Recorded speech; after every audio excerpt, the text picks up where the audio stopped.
Hello दोस्तों, स्वागत है आपका हमारे इस यूट्यूब चैनल पर। तो दोस्तों, आज हम बात करेंगे बिहार एसएससी मेंस एग्जाम में जो कट ऑफ को लेकर के जो प्रॉब्लम चल रही है, सभी के माइंड में जो बहुत तरह के प्रश्न चल रहे हैं, तो उसी कट ऑफ के ऊपर आज हम डिक्लेयर जो है बताने वाले हैं कि कितना कट ऑफ जा सकता है अनुमानित और कितना नंबर लाने पे आप सेफ रहेंगे। ऐसे में लेकिन बहुत से कैंडिडेट को ये भी लगता होगा कि बिना एग्जाम का कट ऑफ जो है ये बताना मतलब बेवकूफ़ी है। तो देखिए दोस्तों, हाँ ये बात आपकी सही है, लेकिन ऐसा भी तो नहीं है कि आप 30% ला करके जॉब कर सकते हैं। ये एक मतलब मिनिमम कट ऑफ बताया जाएगा यहाँ पे, और एक अनुमानित कट ऑफ जिसको कह सकते हैं, जिस पर हर कोई विचार अपना रख सकता है कि हाँ ये इतना हो सकता है, ठीक है। क्योंकि देखिए, आप रेलवे का भी एग्जाम देते हैं, चाहे एसएससी का एग्जाम देते हैं, तो ऐसा तो नहीं है एसएससी में आप गए 50 क्वेश्चन कर लें तो आपका रिजल्ट हो गया जनरल से, ऐसा तो नहीं ना होता है। तो उसके पीछे भी लोग जो है पहले से प्रेडिक्शन कर लेते हैं कि हाँ अब अगर आप एसएससी के एग्जाम में बैठे हैं तो आपको इतना नंबर लाना ज़रूरी है, और अगर रेलवे में बैठ रहे हैं तो कम से कम 70% नंबर जो है आपका नॉर्मलाइज करके ही आना ज़रूरी है, तभी आपका जनरल से हो पाएगा। तो ये एक अनुमानित कट ऑफ होता है। उसी तरह से बिहार एसएससी में भी एक कट ऑफ जारी जरूर किया जाएगा। और बता दें दोस्तों, इसमें भी आपको लगभग 70% नंबर लाना है। तो चलिए इसी के ऊपर हम बात करते हैं कि टोटल क्या क्या है इसमें संभावनाएं, ठीक है। देखिए, तो एक प्रेडिक्शन किया था मैंने कैटेगरी को लेकर के कि कितने परसेंट कैटेगरी में कितने लोग हैं। तो टोटल 3400 लोग जो है इसको वोटिंग किए दोस्तों। इसमें जनरल की बात करें तो 19% बीसी और 30% एबीसी, आपका 31%, और एससी एसटी जो है आपका 18, 3, 21% टोटल मिला करके दोस्तों, ठीक है। तो सबसे ज़्यादा जो कंपटीशन है वो इस सेक्शन में है, ईबीसी और एमबीसी का। और यहीं पे जो है कट ऑफ थोड़ा आसपास में रहेगा, साथ में जनरल भी इसमें साथ में चलेंगे। जनरल की जैसे कैंडिडेट बहुत कम है, फिर भी इनका कट ऑफ बढ़ेगा इन सभी कैटेगरी की वजह से, यानी जी बीसी, एमबीसी, एससी, एसटी के वजह से जो है कट ऑफ थोड़ा ऊपर जाएगा जनरल का, ठीक है। तो चलिए दोस्तों स्टार्ट करते हैं। देखिए यहाँ पे अब अगला जो सेक्शन है जिसमें हम वोटिंग करवाए थे मार्क्स को लेकर के, कितने मार्क्स आपके जो आप वॉल्यूम 1 हो, वॉल्यूम 2 हो, या फिर अदर प्रकाशन के किसी भी प्रकाशन का आप सेट लगाते हैं तो कितना मार्क्स आपका आता है। तो मानते हैं इस पूरी वोटिंग में 10% वोट जो है जिसका कोई तुक ना हो वो लड़के किए होंगे मैंने एंजॉय के लिए, लेकिन इसमें 90% वोट जो है वो सही है और सटीक भी है, इसका मैं गारंटी देता हूँ। तो चलिए दोस्तों यहाँ पे देखते हैं एक बार बिलो 90 मार्क्स लाने वाले कैंडिडेट कितने थे। टोटल वोटिंग हुए 3200, ठीक है। और बिलो 90 मार्क्स यानी 90 से कम लाने वाले दोस्तों आपको 13% लोग हैं, और 90 से 100 के बीच जो है दोस्तों 27% है, यानी कि 13 और 27 आपका 40% जो है आपका कैंडिडेट इतने हैं ऐसे हैं जो 100 तक नंबर ला पाते हैं, यानी बच्चे आप 60%। अब उन 60% में दोस्तों यहाँ पे 20% अराउंड देख सकते हैं आप, यानी कि 32 दूनी 64, यानी कि लगभग 600 कैंडिडेट ऐसे हैं, 3000 की बात कर रहा हूँ, जिसमें 115 प्लस मार्क्स ला रहे हैं, 115 से 125 तक। तो यहाँ पे देखिए 115 प्लस आ सकते हैं, 125 प्लस लाना बहुत ही मुश्किल है, कुछ ही कैंडिडेट के आएंगे। तो इसमें आपको घबराना नहीं है। सबसे ज़्यादा अगर कोई अहम रोल निभा रहा है दोस्तों तो ये वाला कैटेगरी है, वो है आपका 100 से 115 नंबर। अब इसमें 100 से 115 जो हमने लिखा है, इसमें हो सकता है 101 भी कोई लाता हो, 102 भी लाता हो, 105 भी लाता हो, 110 भी लाता है।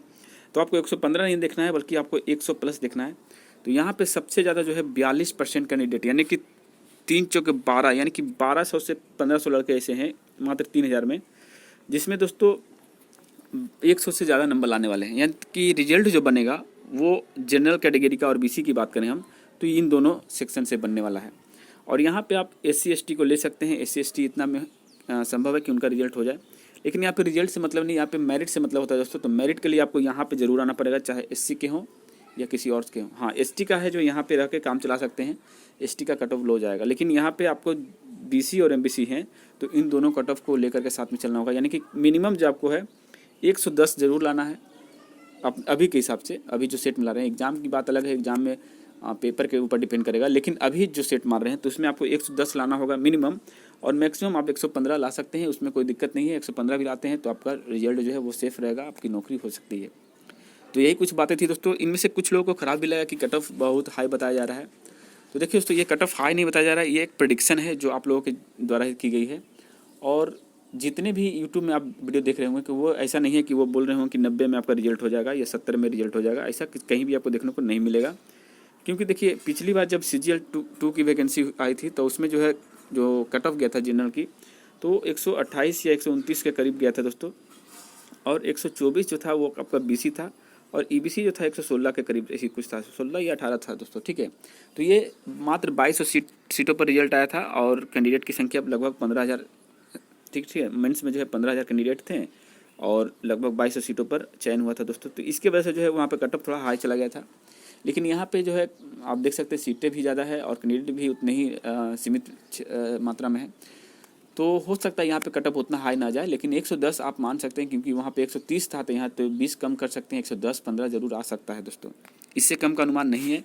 और रही पेपर की बात, तो एग्ज़ाम में पेपर कैसा आएगा तो मैं बता दूँ दोस्तों, चाहे वो बिहार एसएससी का कोई भी एग्ज़ाम हो, ऐसा नहीं है कि पेपर में सारे के सारे 150 क्वेश्चन ऐसे होंगे जिसको आप बना नहीं पाइएगा।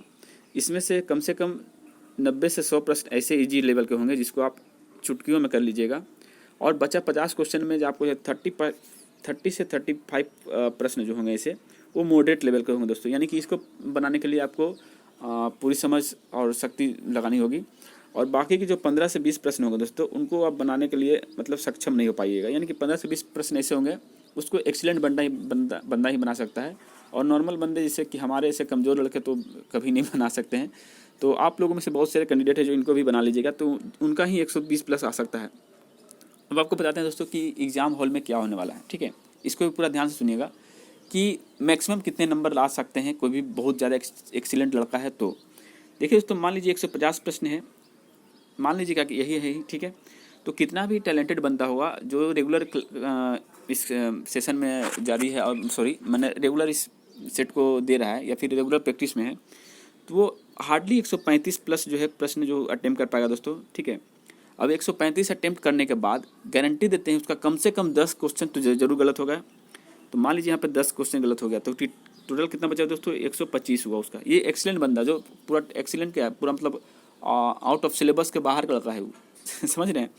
तो 125 उसका सही हो गया, और ये 10 गलती क्या था, तो यानी कि 3 नंबर इसको माइनस करिए यहाँ पे, तो 122 आ रहे थे। ये 122 उस एक्सीलेंट बंदा का आ रहा है जो पूरी तरह से प्रिपेयर मतलब पूरी तरह से तैयारी किया हुआ है और प्रिपेयर्ड है एकदम, मतलब उसका कोई तोड़ ही नहीं दोस्तों, उसके सामने आप और हम कुछ भी नहीं है। तो ये उस बंदे का मार्क्स दिखाया जा रहा है।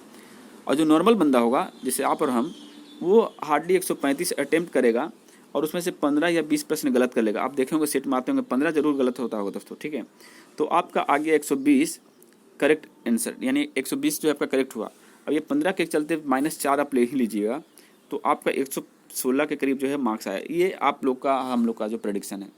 और कुछ ऐसे भी कैंडिडेट है जो 130 ही अटेम्प्ट कर पाते हैं और उसमें भी बहुत सारी गलतियां कर लेते हैं। तो देख सकते हैं कट ऑफ इस तरह से बनने वाला है, इससे ज़्यादा कुछ नहीं जाएगा दोस्तों। आप लोग जो सोच रहे हैं कि बहुत हाई जाएगा, इससे आपको घबराना नहीं है। और रही दोस्तों अंतिम 20 दिनों में आपकी तैयारी की, तो अंतिम 20 दिनों में जितना ज़्यादा प्रैक्टिस सेट मारिएगा उतना ज़्यादा आपको बेनिफिट होगा।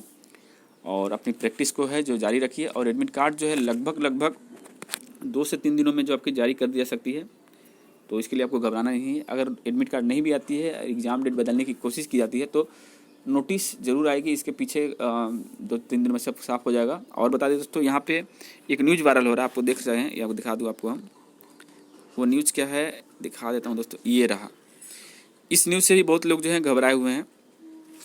न्यूज़ देखिए क्या है, आपको दिखा दे दोस्तों। यहाँ पे लिखा हुआ है कि कई राज्यों में लौटी पाबंदियाँ, गुजरात MP में रात्रि कर्फ्यू। तो ये कोरोना से रिलेटेड है दोस्तों, तो इससे आपको घबराना नहीं है और टेंशन नहीं लेना है, आपको बस तैयारी में लगे रहना है दोस्तों, ठीक है। तो वीडियो अच्छी लगी तो लाइक करिएगा दोस्तों, और चैनल को सब्सक्राइब करिएगा। जय हिंद, जय भारत।